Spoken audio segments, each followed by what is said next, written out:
Hola a todos y bienvenidos. Hoy nos acompaña Kaveh Afrasiabi, un politólogo iraní-estadounidense, experto en las políticas exteriores y nucleares de Irán, y también autor de 35 libros publicados por editoriales prestigiosas. Además, cabe mencionar que fue asesor del programa nuclear iraní, así que su currículum es realmente impresionante. Bienvenido al programa.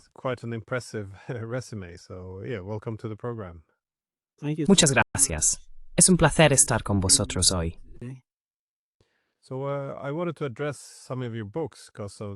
Quería abordar algunos de tus libros porque los temas a lo largo de los años son especialmente relevantes ahora. Pero pensé que un buen punto de partida sería obtener una visión general de la política exterior de Irán. Cuando enseñaba estrategia de seguridad, siempre les decía a mis alumnos que es importante ponerse en el lugar del otro. Es algo que ya no hacemos mucho. Siempre preguntamos qué queremos de nuestros oponentes, pero nunca abordamos lo que ellos pueden necesitar para su propia seguridad. Si quieres reducir la competencia en materia de seguridad, esa es una pregunta importante que a menudo descuidamos. Así que, si miras la estrategia de seguridad de Irán, ¿qué es lo clave para Irán?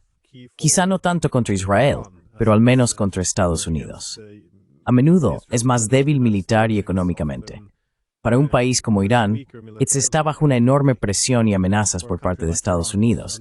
¿En qué se traduce esto en términos de una estrategia de seguridad iraní?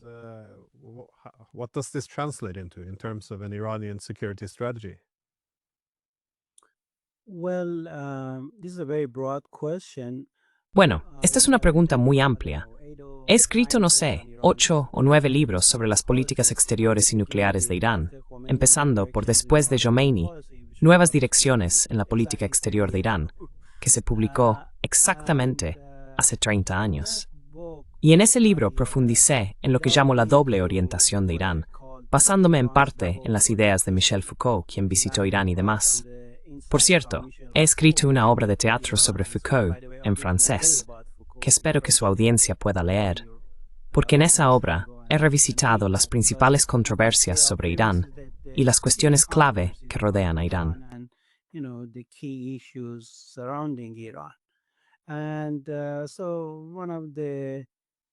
Así que uno de los términos clave que tomé prestado de Foucault fue el término cameralismo, que se refiere al conjunto de instituciones y normas de las que el Estado depende y utiliza para reproducirse a sí mismo.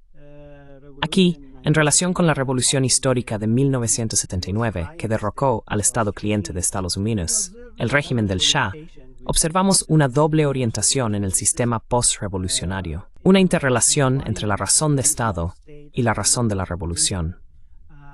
Ambas básicamente discurren en paralelo, interactúan entre sí, pero también chocan, lo que conduce a momentos de tensión entre la ideología religiosa y los intereses nacionales de Irán.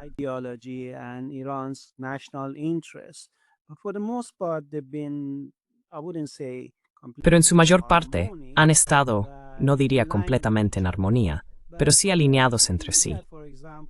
Pero si miras, por ejemplo, el conflicto entre Israel e Irán hoy en día, dos países que están a más de 1000 millas de distancia y no tienen fronteras contiguas, por supuesto, si lo analizas desde el prisma del interés nacional, necesariamente tendrías que plantear la pregunta: ¿cuáles son los intereses nacionales de Irán en juego en este conflicto? Siempre he planteado esta pregunta a varios responsables políticos iraníes. ¿Cómo amenaza Israel los intereses nacionales de Irán? Y realmente nunca he escuchado una respuesta satisfactoria, porque la mayoría de las veces simplemente dicen que es una línea roja.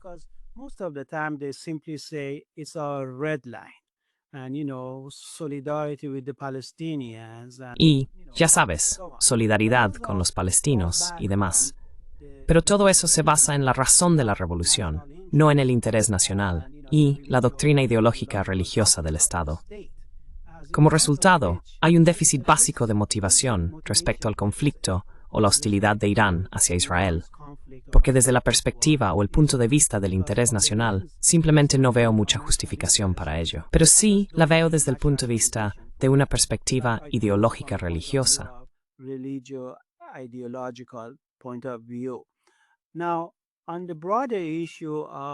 Ahora, sobre la cuestión más amplia de la hostilidad entre Estados Unidos e Irán. Bueno, esto también está relacionado, porque Irán surgió básicamente como una revolución del tercer mundo y ha mantenido su autonomía frente a potencias extranjeras. Ha intentado ser un actor autónomo en la región y más allá, resistiendo la hegemonía estadounidense en la zona, y así sucesivamente.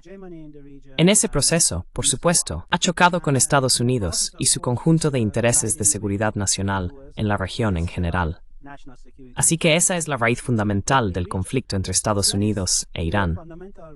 Tienes una superpotencia occidental intrusiva e intervencionista que fue privada de su pieza más valiosa, su Estado cliente iraní, debido a la histórica revolución, y un Estado del tercer mundo asertivo con sus propias aspiraciones que se remontan a su legado como imperio, y así sucesivamente.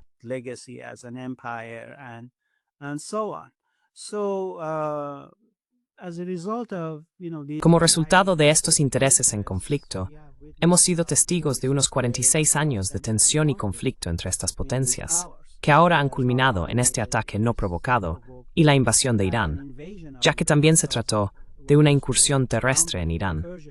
Israel envió muchas unidades de comando a Irán y mató a muchos altos mandos militares, científicos e incluso políticos. En complicidad con Estados Unidos, hace apenas unos días, los israelíes agradecieron a la CIA por su papel clave en esta operación.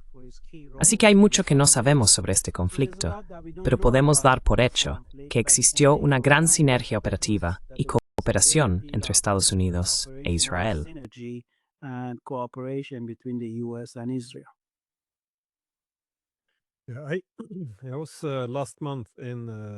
Estuve en Teherán el mes pasado y me di cuenta de que muchas de las ideologías políticas se construyen en torno a la idea de la resistencia, oponerse a las incursiones o violaciones de Israel contra los palestinos, los libaneses, Yemen y otros socios de la región.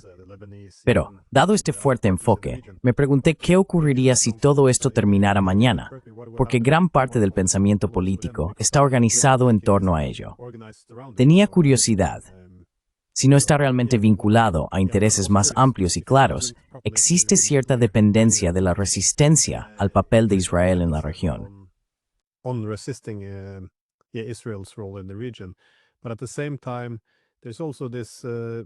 Pero al mismo tiempo, parece haber una idea predominante tanto en Estados Unidos como en Israel, de que si logran un cambio de régimen en Irán, o si no pueden debilitarlo, entonces incluso derrocar al gobierno, la alternativa sería una solución naturalmente pro-estadounidense y pro-israelí.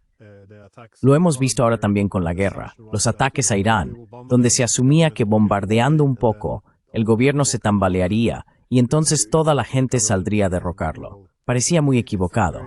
Sí, mucho. No podía simplemente, cuando estuve allí, no escuché a nadie que pensara que, ya sabes, Israel y Estados Unidos los bombardearían, y eso sería una liberación de su propio gobierno. Simplemente parecía muy extraño. Pero toda la guerra, sin embargo, hay una razón para eso.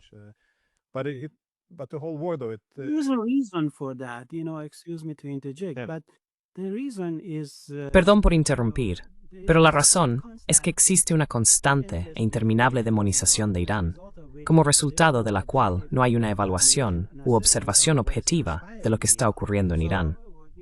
Así, la otra parte cae en esa imagen muy binaria y maniquea de Irán, como si existiera una enorme brecha entre el gobierno y la población.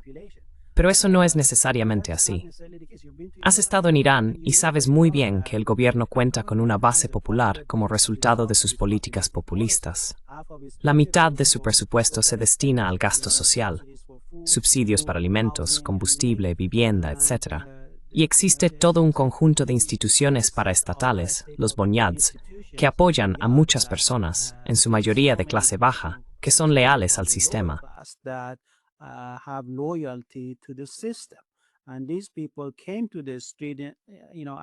Y estas personas salieron a la calle, ya sabes, después de los bombardeos israelíes, y se unieron en torno a la bandera, al igual que otros sectores de la población que se sintieron ofendidos por la invasión del país. y eso hirió su sentido de nacionalismo y patriotismo. El resultado neto de esa visión distorsionada de Irán siempre alimenta esta fantasía de un cambio de régimen en Irán, década tras década, sin ningún resultado más que un fiasco tras otro. Porque Israel, obviamente, no lo consiguió. El presidente Trump se retiró del lema de cambio de régimen. No estoy seguro de que Trump alguna vez estuviera completamente comprometido con ese concepto, como lo estaba Netanyahu. Pero afortunadamente, no fue arrastrado por Netanyahu a una guerra a gran escala con Irán, y se echó atrás después de ese error inicial de atacar las instalaciones nucleares de Irán.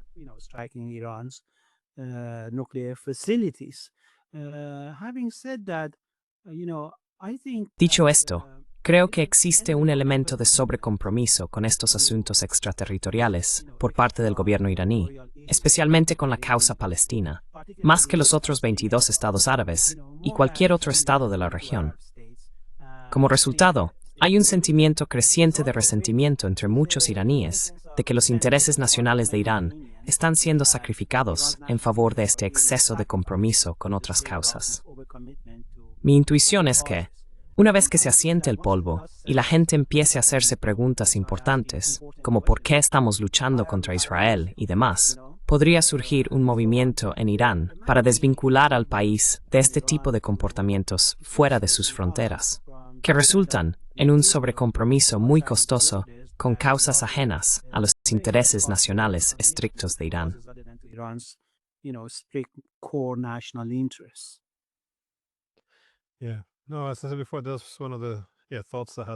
Como dije antes, ese es uno de los pensamientos que también tuve allí. De nuevo, no quiero sugerir que defender a los palestinos no sea una causa digna, pero como mencionaste, el exceso de compromiso resulta en el descuido de otros intereses nacionales estratégicos, especialmente cuando se trata de una confrontación con una superpotencia como Estados Unidos. Es interesante que eso genera enemigos. Pero sobre ese tema, lo interesante son las políticas que Estados Unidos tuvo hacia Irán, que eran principalmente de contención. Esto cambió hacia una confrontación más directa bajo Trump. Y me pareció fascinante que esto es casi palabra por palabra el título de uno de tus libros, que es Trump e Irán, de la contención a la confrontación. ¿Cómo explicas los enormes cambios de política de Estados Unidos en su enfoque hacia Irán desde la administración Obama hasta la primera administración Trump? ¿Cuáles fueron los principales cambios para Estados Unidos y por qué? What was the main changes for the United States and why?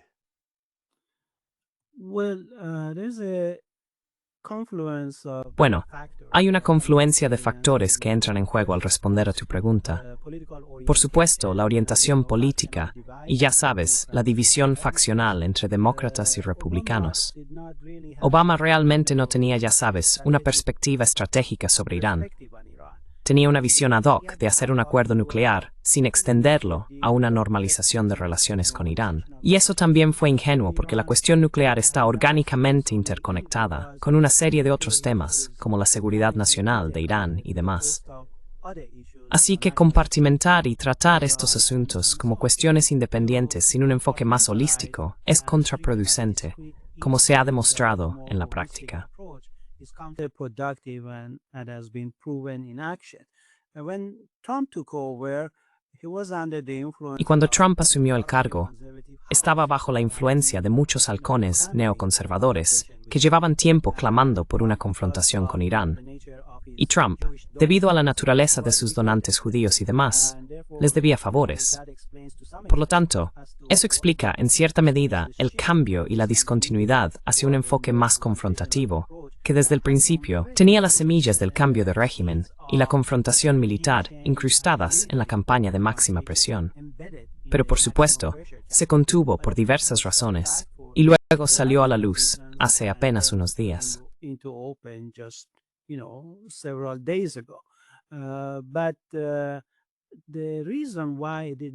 Pero la razón por la que no culminó en una guerra a gran escala es algo que hay que buscar en la capacidad disuasoria de Irán, su habilidad para infligir daños severos a sus adversarios, así como en la propia orientación de Trump, su aversión a la guerra y la presión de su electorado interno, entre otros factores. También debemos añadir a esto su prioridad respecto a China, los asuntos en el Pacífico Sur, etc., que podrían haberse descuidado si Estados Unidos se hubiera visto envuelto en un atolladero militar con Irán. Así que existen ciertos límites estructurales, y esta guerra ha puesto de manifiesto los límites de la capacidad de Israel para confiar en un enfoque de fuerza frente a superpotencia. Estamos viendo señales de fisuras y desacuerdos abiertos entre la Casa Blanca y Tel Aviv que reflejan cierta desarmonía, una falta de sintonía entre sus respectivos intereses nacionales. A lack of fit between the respective national interests. But, sorry. Pero también bajo la administración de Obama fue cuando se firmó el Plan de Acción Integral Conjunto, o JCPOA, también conocido como el Acuerdo Nuclear. ¿Por qué Trump se retiró de esto? Porque ahora parece que Trump está intentando encontrar casi un acuerdo con Irán, que requeriría un JCPOA más algo, un acuerdo mejor, dado que por eso lo rompió en primer lugar.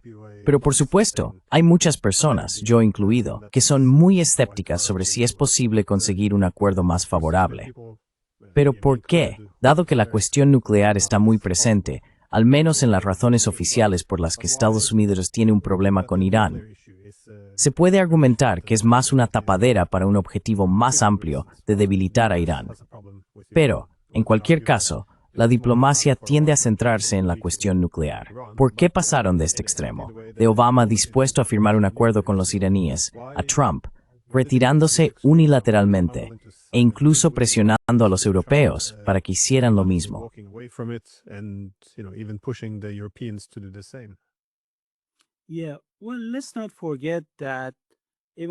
Sí, bueno, no olvidemos que incluso después de firmar el JCPOA, la administración Obama impuso nuevas sanciones a Irán por cuestiones de terrorismo, derechos humanos y demás.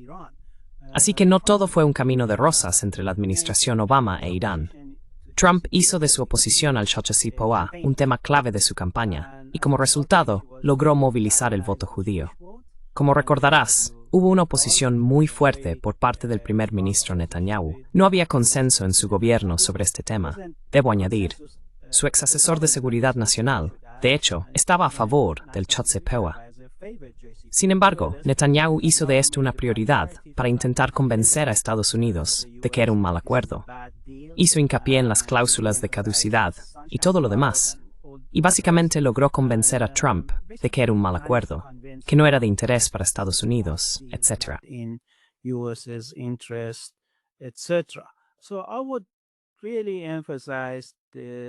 Así que realmente enfatizaría la importancia del vínculo entre Trump y sus donantes judíos, el lobby israelí, y todo eso en este asunto. Y ya sabes, Trump también tuvo a John Bolton como asesor de seguridad nacional, quien era muy belicista, se oponía al acuerdo y era un defensor del cambio de régimen.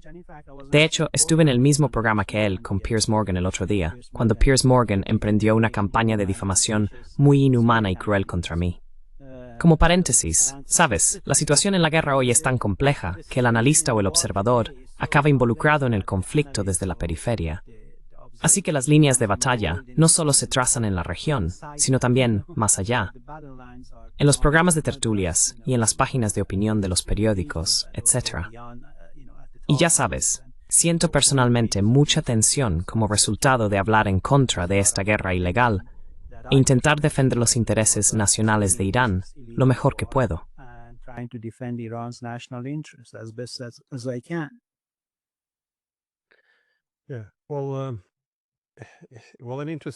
Bueno, algo interesante es que ya no solemos, al menos en Occidente, definir el mundo como intereses en competencia. Creo que las estrategias se derivan de eso, pero como mencionaste en los medios y en los programas de debate, siempre que hablamos de conflictos con otros actores, no enmarcamos el mundo como intereses en competencia, sino como valores en competencia. Y siempre son valores buenos contra valores malos, para tener un conflicto entre los buenos y los malos. Así que cuando se trata de Irán y su conflicto con Israel o con Estados Unidos, siempre se presenta como una democracia liberal frente a esta teocracia, que es extremadamente autoritaria e irracional. y supongo que el punto clave que siempre se destaca es la discriminación o casi esclavitud de las mujeres. Discrimination or almost enslavement of women. Now, I'm not saying that, I wouldn't. Ahora, no estoy diciendo que no estaría a favor de algunas reformas para las mujeres, pero cuando estuve en Teherán, casi me habían programado para esperar una situación similar a la de los talibanes, con mujeres esclavizadas. Pero cuando sales por la tarde a los mercados de Teherán, ves a mujeres con vaqueros y camisetas sin velo.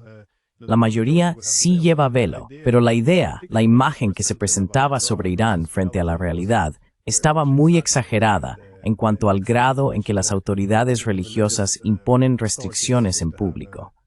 Por lo que entendí, esto se ha suavizado un poco en los últimos años. Pero en fin, mi punto era que por eso es difícil hacer las paces con cualquier adversario, ya sea China, Rusia o Irán. No es que no podamos armonizar intereses y llegar a compromisos. It's not that we can't harmonize interests and make compromises, always that our values are Siempre se presenta que nuestros valores son diametralmente opuestos, así que cualquier tipo de compromiso casi se ve como apaciguamiento. Es decir, no puedes negociar ni encontrar un terreno común con alguien que tiene malos valores. Este es siempre el argumento. Pero yo siempre pensé que la fortaleza de Trump era que él entró en esto sin valores definidos. Es muy pragmático, solo se fija en los intereses. Así que pensé que tendría más flexibilidad en su enfoque hacia otros países, incluido Irán. De nuevo, fue el único líder extranjero, el único presidente de Estados Unidos, que por ejemplo fue capaz de ir a visitar Corea del Norte, porque ya sabes, toda la idea de que no puedes hablar con tus oponentes, él simplemente la descartó por completo. Pero, aún así, terminó adoptando la postura más agresiva hacia los iraníes. ¿Ves esto como resultado de las tácticas de máxima presión o es simplemente, sí, supongo que volvemos a los donantes? Yeah, I guess back to the donors. Well, I see Trump as a contradictory. Bueno, veo a Trump como un fenómeno contradictorio, ya sabes, con su enfoque transaccional de la política y la diplomacia, que resulta en un comportamiento inconsistente. Lo vemos zigzaguear desde una postura muy confrontativa y belicista, lanzando bombas sobre sitios protegidos internacionalmente que podrían haber provocado liberaciones de radiación y graves riesgos para la población y el medio ambiente, para alguien que dice amar al pueblo iraní, ya sabes. Luego está su giro repentino, presionando a Israel, y ahora hablando de levantar todas las sanciones a Irán para ayudarle a reconstruir, etcétera, etcétera. Pero realmente creo que la población media y el gobierno siempre actúan en tándem, debido a lo que el profesor Chomsky ha llamado la fabricación del consentimiento.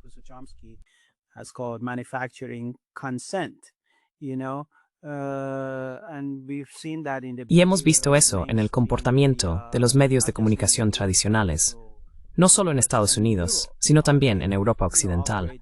Cómo actuaron al unísono para justificar el ataque de Israel a Irán en nombre de la autodefensa, lo cual fue algo realmente terrible, porque este año fue el agresor quien violó la Carta de la ONU y todos esos protocolos internacionales respecto a la inviolabilidad de los sitios nucleares, entre otros. Y sin embargo, esa vieja retórica de la autodefensa volvió a aparecer en la declaración del G7, y el presidente Macron se ridiculizó a sí mismo culpando a la víctima en lugar de al agresor.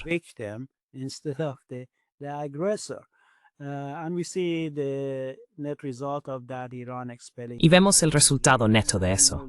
Irán expulsando a la OIEA y sin prestar atención a los gobiernos europeos, al menos durante un tiempo. Pero mi otro punto es que, por supuesto, necesitamos operar a un nivel conceptual más alto como intelectuales y académicos. Debemos refinar nuestras herramientas conceptuales con la metodología adecuada para llegar a una comprensión más profunda de lo que está ocurriendo ante nuestros ojos. Y en ese sentido, en mi opinión, debemos adoptar diversas perspectivas, la geopolítica, la geoeconómica, así como, por supuesto, el estricto interés nacional, o la ideología, los valores y las doctrinas.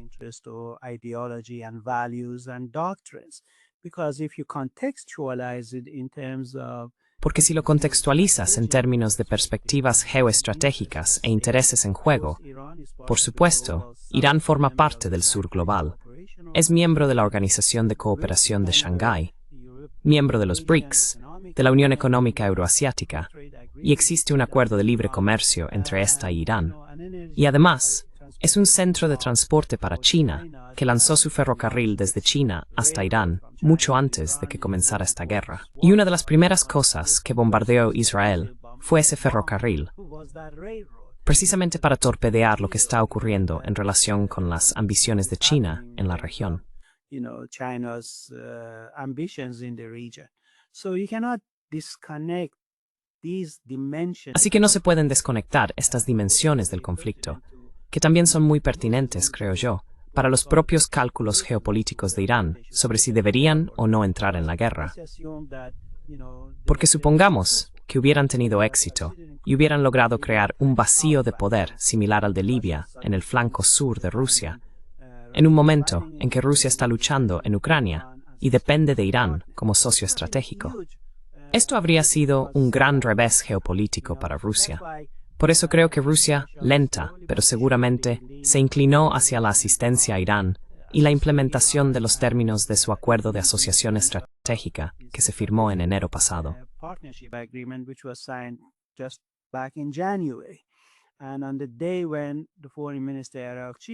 Y el día en que el ministro de Asuntos Exteriores iraní visitó Moscú y se reunió con el presidente Putin, vimos a su adjunto, Mikhail Bogdanov, hacer esa declaración tan alarmante sobre otros países proporcionando ojivas nucleares a Irán.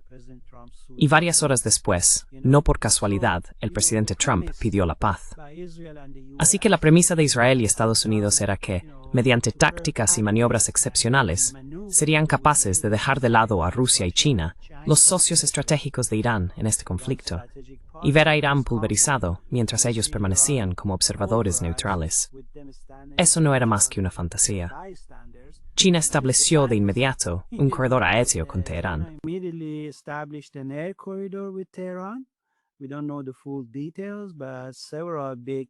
No conocemos todos los detalles, pero varios aviones cargados de armas fueron enviados a Teherán. Y el presidente Putin empezó a mostrarse cada vez más beligerante y alarmado por esto, porque tras haber perdido Siria hace varios meses, resultaba intolerable, desde el punto de vista de los intereses de seguridad nacional de Rusia, ver cómo Irán era derrocado y reemplazado por un Estado cliente proestadounidense. Así que, en mi opinión, esto fue un ejercicio de futilidad desde el principio, porque esa premisa, esa suposición de que podrían maniobrar para que China y Rusia se convirtieran en observadores neutrales, en lugar de partes interesadas en este conflicto, era dudosa desde el principio y no tenía ninguna posibilidad de éxito.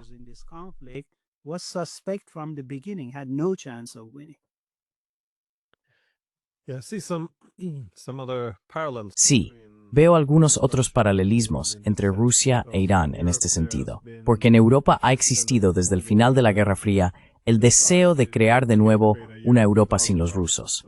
Es decir, esencialmente, una Europa en la que el país más grande del continente no tiene un asiento en la mesa.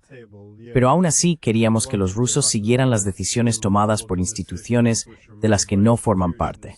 En otras palabras, una Europa centrada en la OTAN y la UE, a la que Rus tsuera Qatar no voz.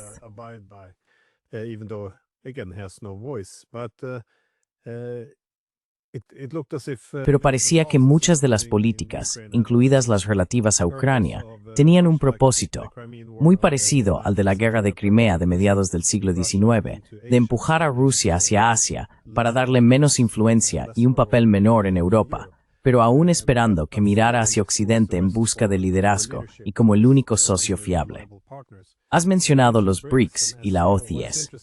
Lo interesante ahí es que forman un nuevo tipo de sistema internacional de cooperación, no organizado en torno al sistema tradicional centrado en Occidente de los siglos pasados. Así que, desde 2014 y especialmente desde 2020, la incapacidad de derribar a Rusia, la idea era que esto dejaría a los chinos mucho más debilitados sin su aliado, pero en cambio solo ha fortalecido y consolidado esta asociación.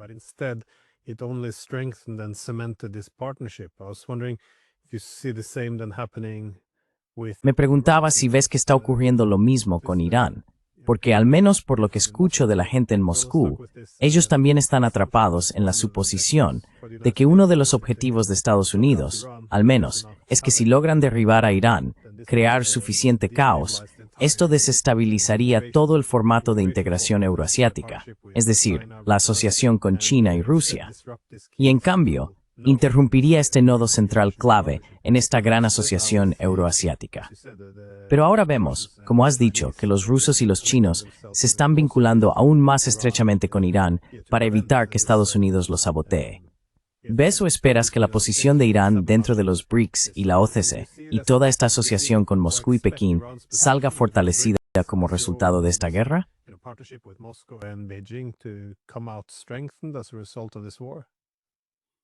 Definitely. And I really think that by the same token, Definitivamente. Y realmente creo que, de la misma manera, fue un error estratégico por parte de Netanyahu intentar confundir sus objetivos nucleares limitados con el objetivo más ambicioso de un cambio de régimen, porque eso asustó a Pekín y Moscú. Entonces vieron que las tácticas geopolíticas estaban cambiando y actuaron. Así que supongamos por un momento, hipotéticamente, que Netanyahu no hubiera hecho eso y hubiera tenido un objetivo de guerra más limitado, habría tenido más éxito. a more limited war aim, he would have been more successful. The reason he was not, and this was basically La razón por la que no lo fue, y esto fue básicamente un fracaso para él, a pesar de todo el daño que infligió a Irán, es que realmente no logró ninguno de sus objetivos. No solo porque Irán respondió heroicamente y Netanyahu subestimó la capacidad de contraataque de Irán y se sorprendió. La pista de esto está en el Times of Israel de ayer, que informó que unas 40.000 viviendas y negocios resultaron dañados como consecuencia de esta guerra, una cifra mucho mayor de la que se había informado previamente. Así que Irán logró infligir mucho daño a Israel, lo que a su vez fue determinante, con Netanyahu básicamente suplicando a Trump que buscara la paz, un alto el fuego. Irán e Israel básicamente establecieron una especie de equilibrio de fuerzas, con los misiles causando el tipo de daño que los cazas israelíes estaban infligiendo a Irán. fighters were inflicting on Iran, and that equilibrium in turn is an Y ese equilibrio, a su vez, es un incentivo o catalizador para el alto el fuego.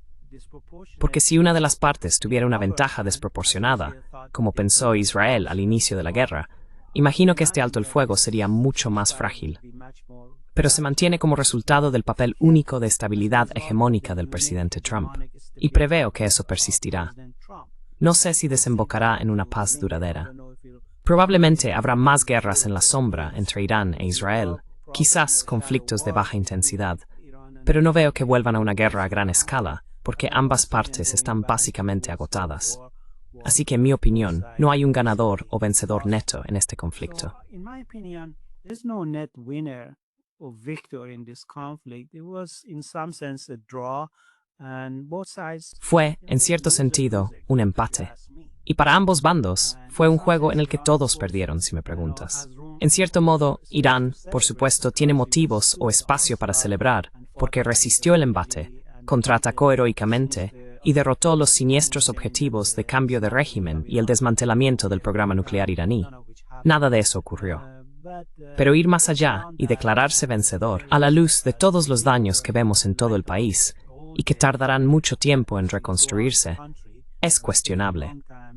Irán tiene graves problemas económicos y una población que ya estaba muy descontenta antes de la guerra, con un aumento de huelgas laborales y demás. Rising labor strikes and so on.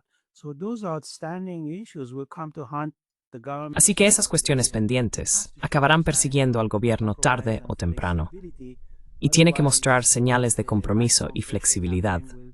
De lo contrario, la campaña de máxima presión volverá a activarse y pondrá a Irán bajo su presión letal. Esto no es lo mejor para el pueblo iraní, que ha sufrido tanto en las últimas semanas y necesita un alivio importante.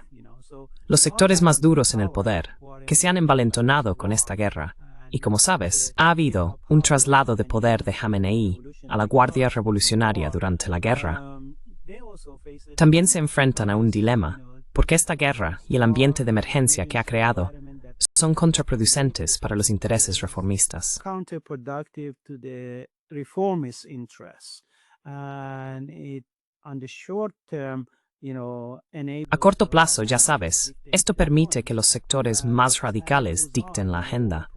Pero con el tiempo, los viejos problemas volverán a aparecer. Esta euforia actual de nacionalismo se desvanecerá y las cuestiones difíciles de supervivencia económica y progreso volverán a ser prioritarias. El gobierno iraní, encabezado por el presidente Pezeshkian, está en cierto modo en desacuerdo con esos sectores radicales. Es probable que esta división faccional entre ambos continúe, y veremos cómo son capaces de interactuar entre sí y alcanzar los compromisos necesarios.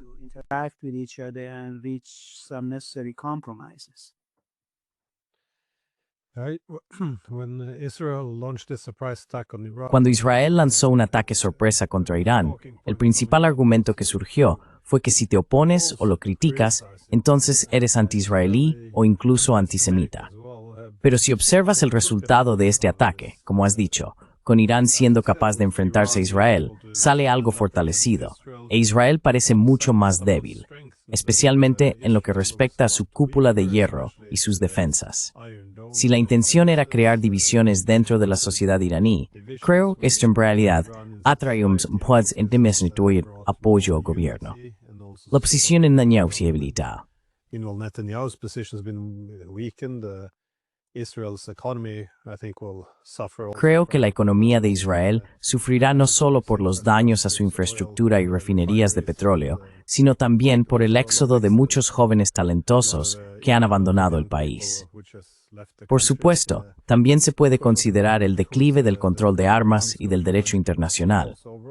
En general, a menudo nos enseñan a pensar en términos de, ya sabes, apoyas a este bando o al otro. Y entonces tienes que animar como si fuera un partido de fútbol. Es muy extraño y es muy difícil convencer a alguien de que esta guerra contra Irán fue buena para Israel. Pero quería volver al tema nuclear, Ford.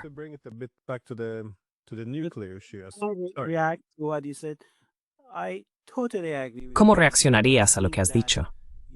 Estoy totalmente de acuerdo con lo que has dicho. Creo que el gobierno israelí está en serios problemas. Netanyahu sobrevivió por solo 2 votos apenas unos días antes de que comenzara la guerra, así que tiene una coalición muy débil. Y las voces de descontento que se habían silenciado por la contingencia de la guerra volverán a salir. Serán preguntas difíciles. Si la intención de Israel era neutralizar la amenaza de un Irán nuclear, podría haberlo hecho de forma muy pacífica, porque Irán había mostrado pruebas de que estaba dispuesto a enviar la mayor parte de su uranio enriquecido al 60% y permitir inspecciones mucho más intrusivas, etc. Así que Israel ha pagado un precio enorme, militarmente y de otras formas, con las bajas civiles y de otro tipo. ¿Para qué? ¿Qué ha ganado? For what? What has it gained?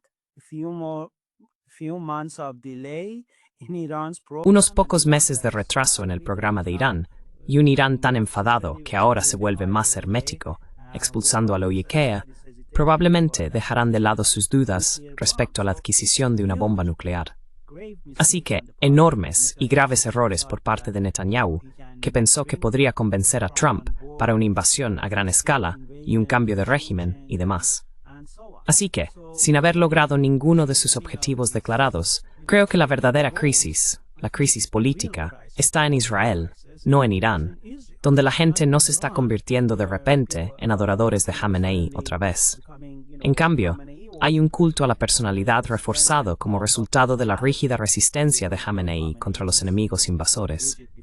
Incluso, algunas clases medias laicas están volviendo a convertirse en seguidores del liderazgo de Jamenei.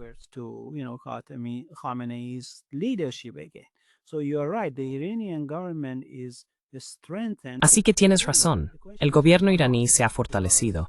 Pero de nuevo, la pregunta es ¿por cuánto tiempo? Porque ya sabes, el alcance de los daños aún no se ha evaluado completamente. Y me parece, basándome en los varios miles de objetivos que Israel ha atacado, no solo militares, sino también infraestructuras, redes eléctricas civiles, depósitos de gas y petróleo, y así sucesivamente, que la economía iraní está en serios problemas. Y si los sectores más duros se salen con la suya y antagonizan a Trump, y él no cede con las sanciones y demás, es difícil ver cómo el gobierno iraní logrará hacer frente a lo que parece ser una destrucción muy generalizada y con ello una crisis económica. Destruction and with it economic crisis. So there are a lot of unanswered. Así que hay muchas preguntas sin respuesta. Y ya sabes, también tienes una situación de seguridad muy caótica, porque los iraníes han arrestado a unos 700 operativos del Mossad en Irán y han ejecutado a algunos. Y eso demuestra que las fronteras de Irán están perforadas, son penetrables por el adversario, y necesitarían estar en estado de emergencia, si no en estado de sitio, durante un tiempo para poder establecer la seguridad interna. Y eso no encaja bien con las aspiraciones democráticas de las clases medias y demás.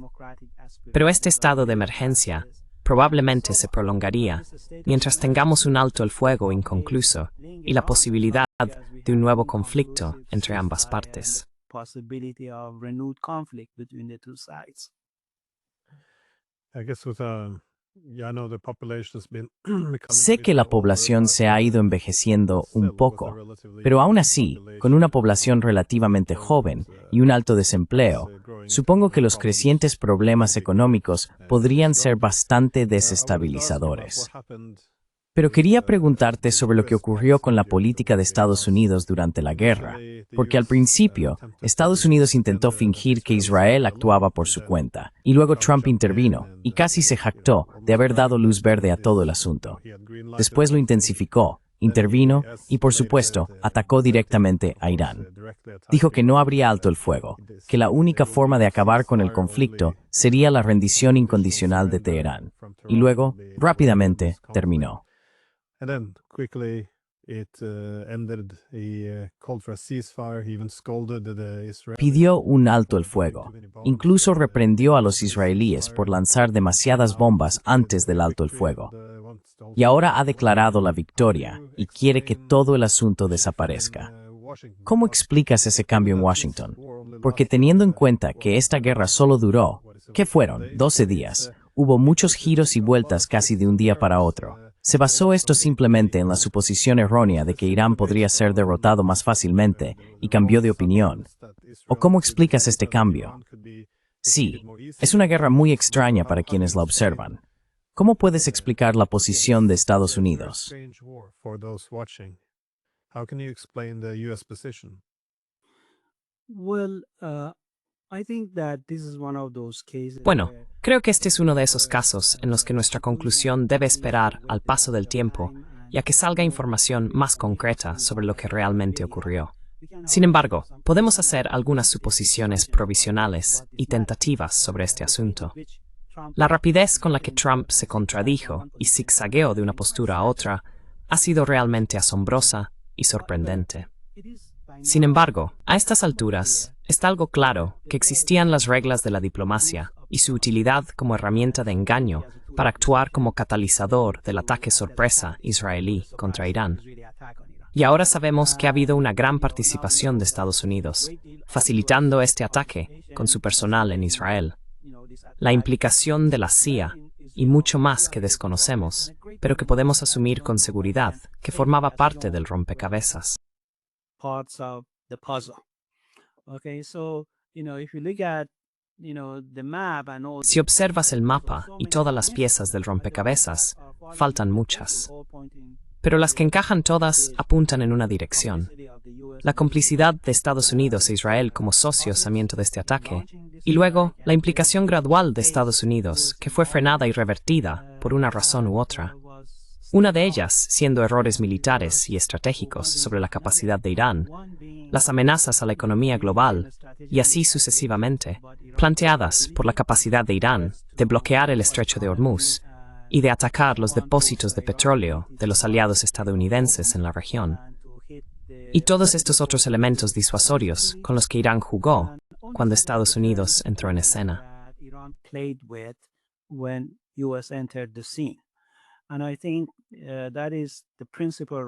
Y creo que esa es la razón principal por la que Estados Unidos se echó atrás ante una confrontación a gran escala con Irán. No fue un acto de misericordia ni un cambio de opinión de Trump, sino, ya sabes, un cálculo frío de los intereses estratégicos de Estados Unidos y del alcance de los daños que podrían haberse infligido a sus activos navales debido a los misiles antibuque de Irán, sus submarinos enanos y otras capacidades navales. Esto está relacionado con un estudio de guerra realizado hace varios años, casi 10 años, que concluyó que en caso de una confrontación entre Estados Unidos e Irán en el Golfo Pérsico, Irán hundiría unos 16 barcos de guerra estadounidenses.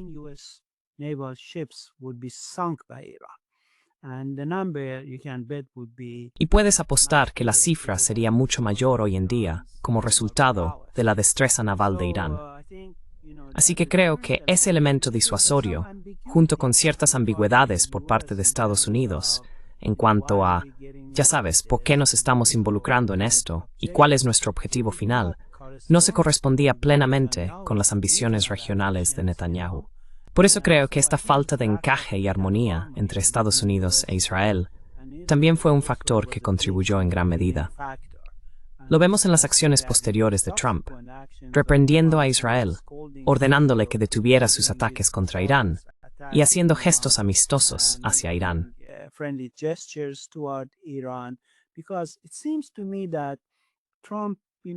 Porque me parece que Trump, ya sabes, es un estudioso del poder.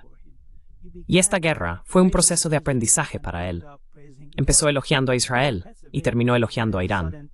Sabes, eso es un giro muy repentino. Y ya sabes, justo el otro día estaba hablando de lo devastadores que han sido los ataques con misiles de Irán sobre Israel, la devastación que han causado. Y ya sabes, esto contrastaba fuertemente con su evaluación anterior de que Israel lo estaba haciendo excelentemente, que Irán debería tirar la toalla y rendirse, o, de lo contrario, ser destruido y no quedaría nada. Así que todo eso quedó descartado a los pocos días de la guerra, cuando Irán empezó a contraatacar, penetrando la cúpula de hierro y causando un caos serio en las ciudades israelíes.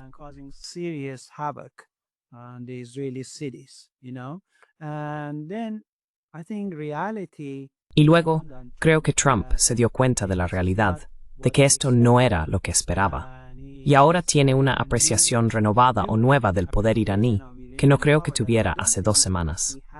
Así que ese es uno de los cambios dramáticos de esta guerra, que Trump y también otros líderes occidentales que estaban apoyando a Israel y pensaban que iba a haber otra guerra como la del 67 y una victoria rápida para Israel, estableciendo su superioridad militar, dominando el espacio aéreo iraní, etc.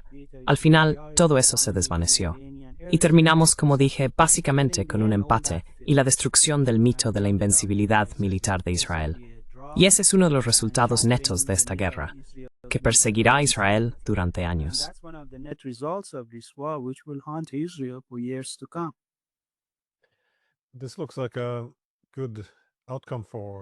Esto parece un buen resultado para Irán, dado que gran parte de su estrategia de seguridad parece estar basada en la disuasión, es decir, disuadir ataques, pero también en caso de ser atacados, poder responder con suficiente contundencia. Pero, ¿es esta también la estrategia de su política nuclear, es decir, el alto enriquecimiento? Porque normalmente el argumento en contra de Irán es, ¿por qué necesita niveles tan altos de enriquecimiento de uranio si no planea construir una bomba? Pero el contraargumento que a menudo recibí, también en Teherán, por cierto, era que, necesitan el alto enriquecimiento porque ser un estado umbral es en sí mismo una forma de disuasión. Es decir, no tenemos un arma nuclear, así que no hay nada que temer. Pero si nos amenazan, tenemos esa posibilidad. Así que, de nuevo, permaneciendo dentro de los límites legales del Tratado de No Proliferación, pero aún así, como advertencia para los países que buscan debilitarlo o destruirlo. ¿O ves tú la estrategia nuclear de Irán de otra manera?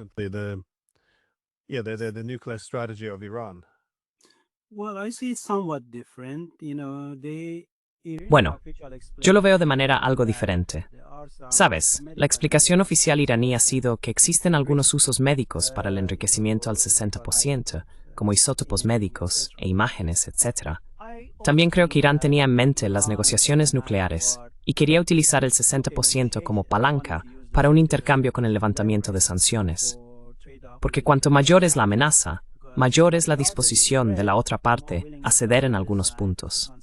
Así que, desde la perspectiva iraní, eso era lógico y tenía sentido, a pesar de la enormidad de las sanciones estadounidenses y occidentales sobre el país. Pero también existía, como has dicho, esa otra dimensión en términos de poder nuclear latente, igual que Japón o Brasil o lo que sea. Just like Japan or Brazil or whatever. And the Iranians toyed with that explicitly. Y los iraníes jugaron explícitamente con eso, ya sabes, a través de varios exfuncionarios, el ex ministro de Asuntos Exteriores Karasi y demás, lo cual en mi opinión no fue muy sensato, porque el resultado neto fue desproporcionadamente contrario a los intereses de Irán. Personalmente, siempre he sido reacio a la idea de que Irán deba contrarrestar a Israel en el ámbito nuclear. Siempre he sostenido en mis libros y artículos que Israel es un estado fuera de la región. Realmente no es relevante para los intereses nacionales de Irán. Y de hecho, es contraproducente para el interés nacional de Irán estar constantemente provocando a Israel, incitando a Israel y utilizando a sus aliados para atacar a Israel. Eso básicamente implica crearse un enemigo poderoso. Así que ese es uno de mis temores ahora, que tengamos esta desafortunada guerra entre ambas partes. Que esta animadversión contra Israel esté profundamente institucionalizada a largo plazo.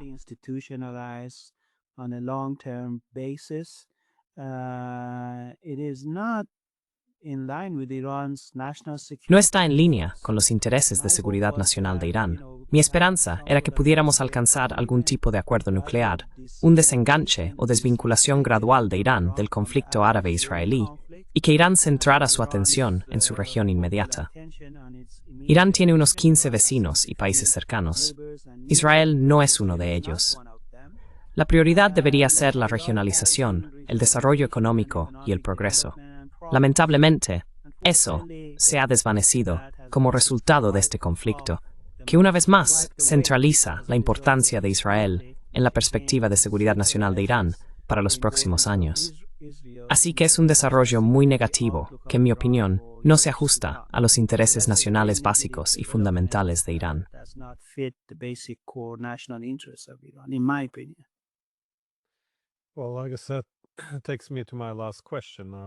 Bueno, supongo que eso me lleva a mi última pregunta.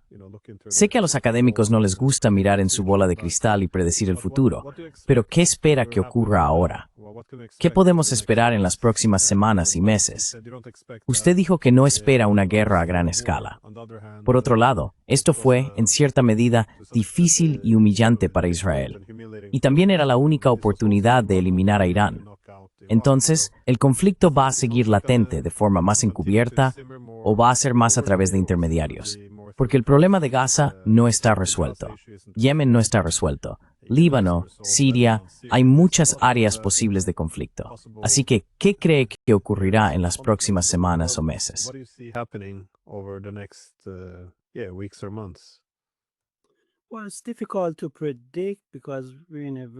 Bueno, es difícil de predecir porque estamos en una situación muy impredecible y fluida, con capas de complejidad que se suman a esta nube de incertidumbre.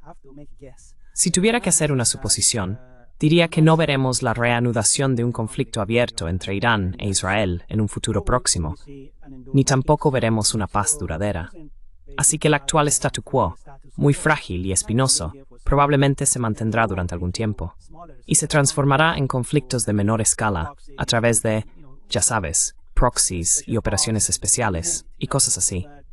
Pero mi intuición es que ambos países están agotados, y pasará un tiempo antes de que puedan prepararse para otra ronda de un conflicto tan grande.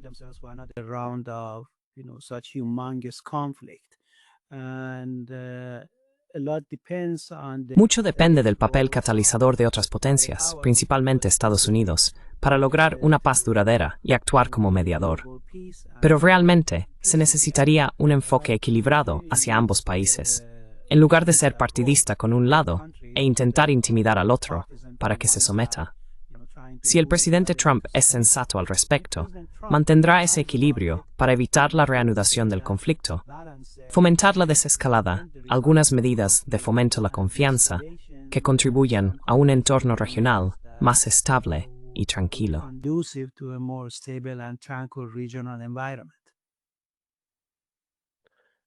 Yeah, well, it does appear now that there would be Sí, bueno, ahora parece que si ambos países se centran en sus intereses nacionales, habría un interés mutuo en rebajar la tensión.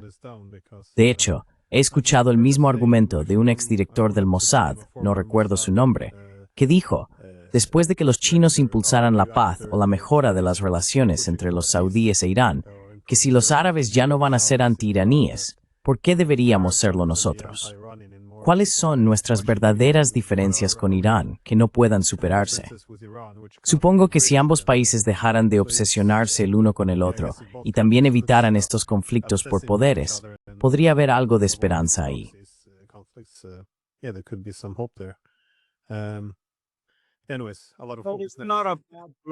Ahora no, debido a todos los asesinatos y demás, ya sabes. Así que es un entorno muy cargado emocionalmente, que nubla la perspectiva objetiva del interés nacional y todo eso. Objective lens of national interest and so on. I agree. Estoy de acuerdo. Bueno, muchísimas gracias por permitirme conversar contigo durante una hora. Espero que puedas volver pronto al programa. Gracias por invitarme. Thank you for having me.